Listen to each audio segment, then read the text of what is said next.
Hi guys, it's Mrs. Slesher. I'm here with a read aloud. It is April, and April is Poetry Month. So I have some of my favorite poems and favorite books of poetry that I'd like to share with you. And the first one is called Scranimals. And it's by Jack Prelutsky, and I love Jack Prelutsky. He's a wonderful poet. And it's illustrated by Peter Siss. And this book is all mixed up. It's all about animals that have been scrambled, like scrambled eggs, right? So you're going to hear poems about animals that have been combined with something else. So it could be combined with another animal. It could be combined with a plant or a vegetable. You're going to hear all sorts of funny combinations. All right? So it says, Scranimal Island is where you will find the fragrant rhinoceros. So that's a rhinoceros with a rose put together. The cunning broccolion. And if you are really, really lucky and very, very quiet, you might spot the gentle, shy pandaffodil. So that's a panda combined with a daffodil. Put them together. You may even hear it yawning in the morning's just begun. Watch its petals slowly open to embrace the rising sun. So this is a picture of Scranimal Island. And we're going to hear some poems from this book. I picked some of my favorites, and I'm going to start with my absolute favorite. And it's about a predator. So don't be scared. This is a predator that lives in the ocean and it has sharp teeth. Are you ready? It's my favorite. This is the radish shark. So it's a shark combined with a radish. And a radish is that vegetable that's red. It's a big circle and it's red and it has green stalks coming out of it. In the middle of the ocean, in the deep, deep dark, dwells a monstrous apparition, the detested radish shark. It's an underwater nightmare that you hope you never meet, for it eats what it wants, and it always wants to eat. Its appalling, bulbous body is astonishingly red, and its fangs are sharp and gleaming in its huge and horrid head. And the only thought it harbors in its small but frightful mind is to catch you and bite you on your belly and behind. It is ruthless, it is brutal, it swims swiftly, it swims far, so it's guaranteed to find you almost anywhere you are. If the radish shark is near you, pray the beast is fast asleep in the middle of the ocean, in the dark, dark, deep. So you can see it looks a little bit like a shark. It has a fin, right? And it has shark teeth, and it swims underwater like a shark.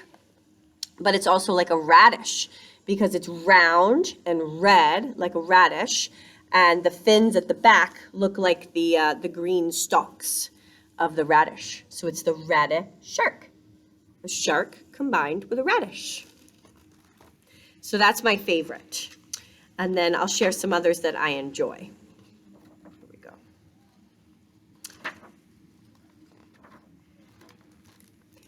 A clutch of spinnachickens is fussing in the yard.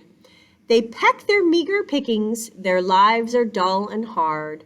Except for poultry feathers, they're mostly leafy green. Their heads are smooth as leather, their brains are not too keen. Some say that they're distasteful, while others think they're sweet. They're never very graceful, they wilt at signs of heat. They mill about all morning upon their scrawny legs. They cluck a little single warning and lay their turquoise eggs. Did you guys hear some of the rhyming words in that poem? Poems don't have to rhyme, but the ones in this book do have some rhyming words. So you heard like morning and warning have the same ending sound. And then you might have heard distasteful and graceful have the same ending sound. So those are some more of the rhyming words in this poem. So this animal was chickens combined with spinach. So you can see they look like little leaves of spinach with legs. All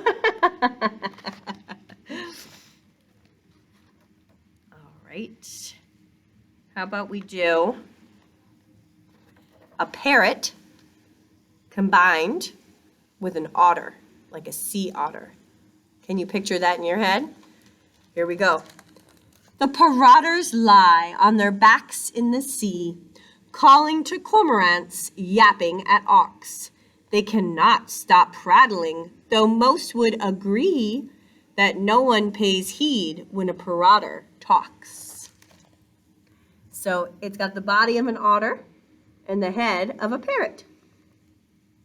A marauder. Isn't that cute? Oh, this is another predator. This one lives in the Sahara, stalking its prey with a giant orange mane, a lion. But in this case, the lion is combined with a vegetable, a green vegetable, one that I love. I bet you guys eat it too. Broccoli. A pride of broccolians.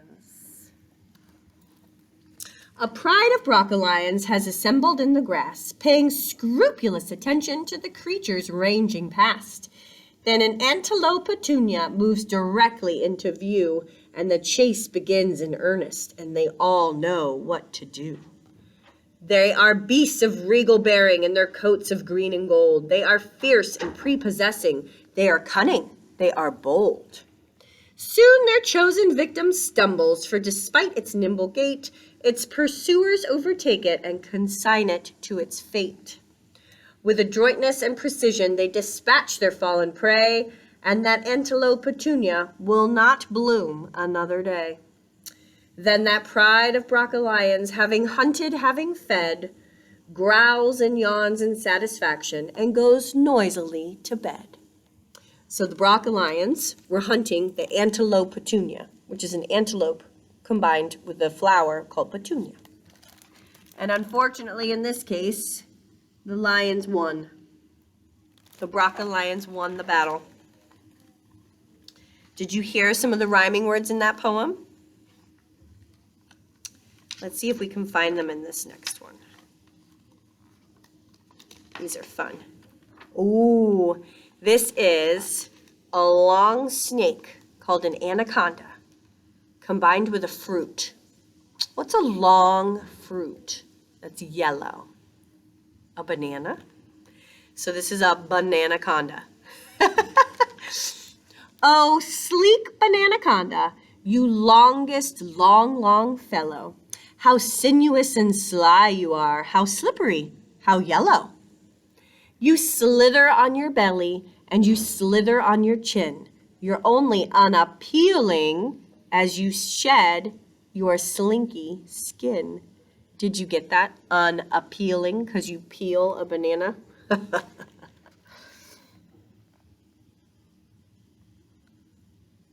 That's the bananaconda. It looks just like a banana, but the banana is really long and it has the head of a snake. I like that one. Unappealing.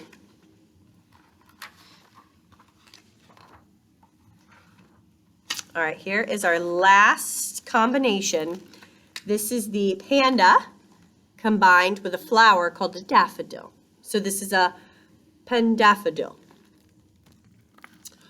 On a certain mountain meadow, if you're silent, if you're still, you may spy a single yellow, black and white pendaffodil. You may even hear it yawning if the morning's just begun. Watch its petals slowly open to embrace the rising sun. You may see it soon meander to a stand of tall bamboo, pluck a succulent example and commence to chomp and chew. It may plop upon its belly, flop upon its downy back, turn an amiable cartwheel and continue with its snack. You may see it fold its petals when the sun sinks overhead, and in languorous contentment trundle homeward and to bed. You may never see another gentle, shy pendaffodil, even on that mountain meadow, though you're silent, though you're still. So the pendaffodil sounds like a very quiet, gentle animal. And the book ends, and it says, we've journeyed to Scranimal Island, where magical creatures are found, where avocados still flourish and green spinach chickens abound. We've seen a pendaffodil dining, a porcupine apple at play. Perhaps there is more to discover. We'd like to return there someday. So a fun idea is to draw a picture in your writing notebook or a piece of paper that you have of a combination that you would like to make. Can you guys think of an animal that you would like to combine with some sort of flower or tree or fruit or vegetable? Maybe an interesting combination. So if you have time, take a minute or two, think about it in your head, write it down in a notebook or write it down, draw a picture on a piece of paper of what you would like to combine. What is your Scranimal? Maybe something that combines with a dog or a cat or a bunny. Anyway, I'm interested to hear. We'll share some of our ideas when we come back from checkout. Thank you.